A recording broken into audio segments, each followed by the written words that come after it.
নমস্কার বন্ধুরা, ভিলেজ কিচেনে নতুন একটা রেসিপির সঙ্গে সকলকে জানাই অনেক অনেক ওয়েলকাম। আজকে রেখেছি পেঁপে আলু দিয়ে ডিমের ঝোল।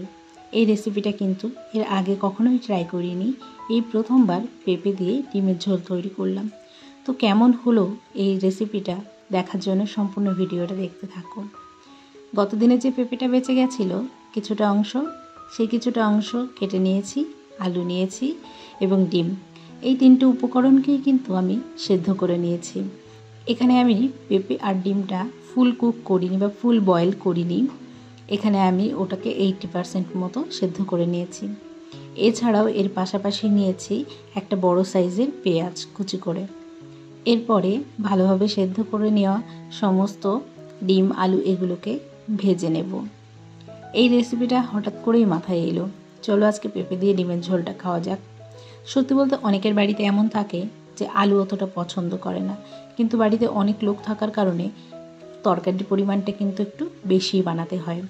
তো সেই রকম একটা পরিস্থিতিতে পড়ে আজকে কিন্তু এই পেঁপে আলু দিয়ে ডিমের ঝোলটা তৈরি করছি। প্রথমে এখানে কড়াইতে সর্ষের তেল দিয়ে তার মধ্যে একটু লবণ হলুদ দিয়ে দিলাম। লবণ হলুদটা দিয়ে দিলাম যাতে করে ডিমগুলোর গায়ে মানে সব জায়গায় ইকুয়ালভাবে লবণ হলুদটা মিশে যায়। এছাড়াও বাদবাকি যে সবজিগুলো ভেজে নেব সেগুলোও যাতে একইভাবে এরকম মিশে যায়। আগে থেকে কিন্তু ডিমটাকে কেটে বা ফুটো করে নেওয়া হয়নি, যার কারণে এখন আমি ভেজে নেওয়ার সময় খুন্তি দিয়ে একটুখানি ফুটো করে নিচ্ছি। তোমরা কিন্তু অবশ্যই ডিমটা ভাজার আগে এরকমভাবে ছোট ছোট গায়ে ছুরির সাহায্যে কয়েকটা ফুটো বা কাঁটা চামচ দিয়ে ফুটো করে নেবে, কেননা ডিমটা কিন্তু ফেটে আসার ভয় থাকবে না এর ফলে। আর এছাড়াও ডিমের মধ্যে ভালোভাবে লবণ হলুদ ঝাল সব কিছুই প্রবেশ করবে। ডিমটা ভালোভাবে ভেজে এখন আমি তুলে নিলাম। বাইরে হচ্ছে ঝিরিঝিরি বৃষ্টি, আর এখানে করছি আমি আলু পেঁপে দিয়ে ডিমের ঝোল। এরপরে দিয়ে দিলাম আলুগুলো ভালো করে ভেজে নেব।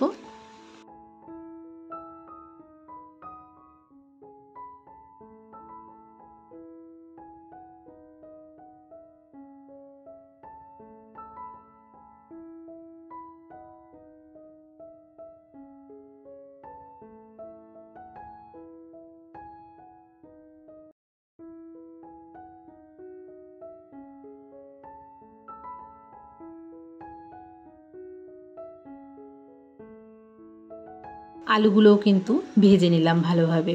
তো ভেজে তুলে নিয়ে এবার আমি ওর মধ্যে এক এক করে দিয়ে দেবো সেদ্ধ করে রাখা পেঁপেটাকে। পেঁপেটা কিন্তু আমি খুব ছোট ছোট করে কাটিনি, আবার খুব মোটা করেও কাটিনি। পেঁপেগুলো এরকম একটু লম্বা লম্বা রেখেছি, সামান্য মোটা মোটা লেয়ার করেছি। তো এবার পেঁপেগুলোও কিন্তু খুব ভালো করে ভেজে নেব।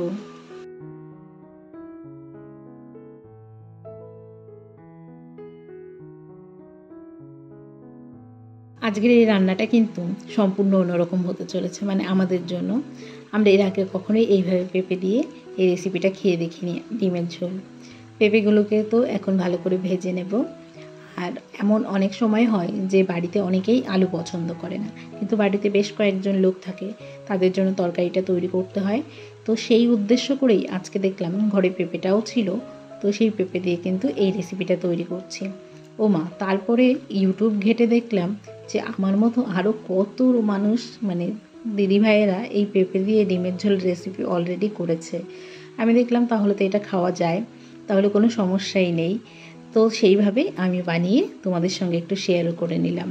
কিন্তু বানানোর আগে কিন্তু ইউটিউব ঘাঁটিনি, বানানোর পরেই দেখেছি যে এটা কি কেউ করেছে রেসিপিটা। তো যাই হোক, বলতে বলতে ফোড়ন দিয়ে দিলাম। ফোড়নে গোটা জিরে তেজপাতা কয়েকটা একটু দারচিনি এলাচ লবঙ্গ দিয়ে দিলাম, একটা শুকনো লঙ্কা দিয়ে ভালো করে নাড়িয়ে এবার ওই কেটে রাখা পেঁয়াজটা দিয়ে দিলাম। সম্পূর্ণ পেঁয়াজটা এখন ভেজে নেব। পেঁয়াজটা এখানে খুব ভালোভাবে ভাজবো না, 1 থেকে 2 মিনিট কিন্তু ভেজে নেব, হালকা একটু ব্রাউন কালার আসা অবধি।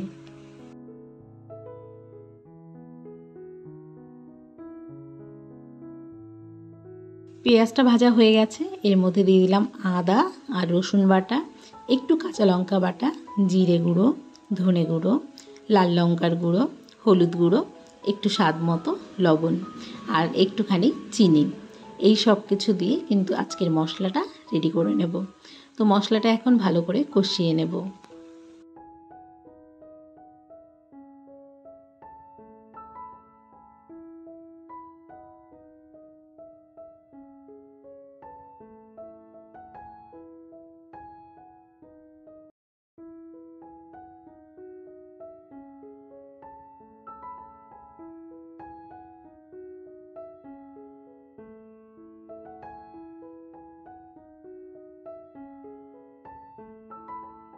মশলাটাকে কষিয়ে নেওয়ার জন্য আমি সামান্য একটু জল দিয়ে দিলাম এর মধ্যে। জলটা দিয়ে তারপরে মশলাগুলোকে কষিয়ে নেব আরও ভালোভাবে।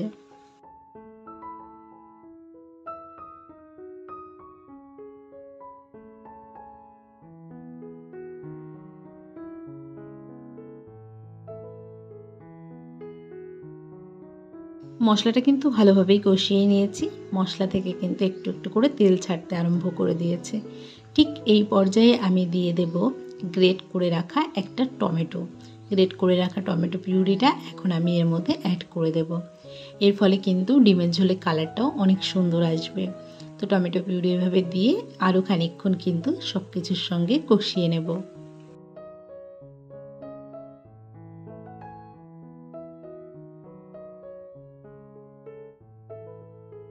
সব কিছু ভালোভাবে কষিয়ে নিয়ে এর মধ্যে আমি ঝোলের জন্য এখন জল দিয়ে দিলাম।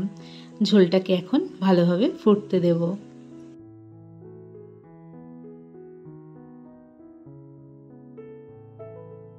ঝোলটা কিন্তু ভালোভাবে ফুটে এসেছে। এবার আমি ভেজে তুলে রাখা আলু, পেঁপে, ডিমগুলো একসঙ্গে দিয়ে দেব।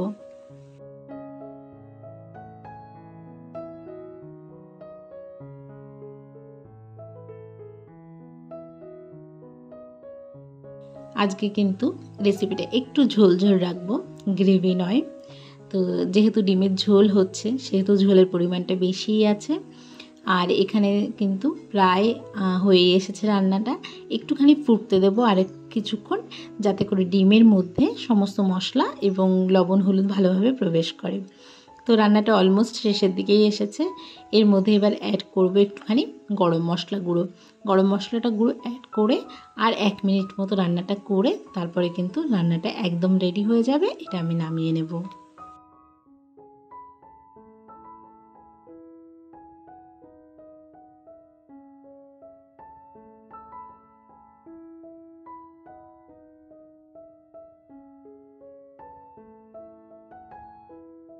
এবার আসলো খাওয়ার পালা, মানে কেমন হয়েছে সেটা তোমাদের বলার পালা। সত্যি বলতে এতটা সুন্দর হয়েছে পেঁপে দিয়ে এই ডিমের কারিটা, মানে বলে বোঝাতে পারবো না। তোমরা একবার অবশ্যই খেয়ে দেখবে যে পেঁপে দিয়েও ডিমের ঝোল এত সুন্দর খেতে লাগে, সেটা আগে জানা ছিল না।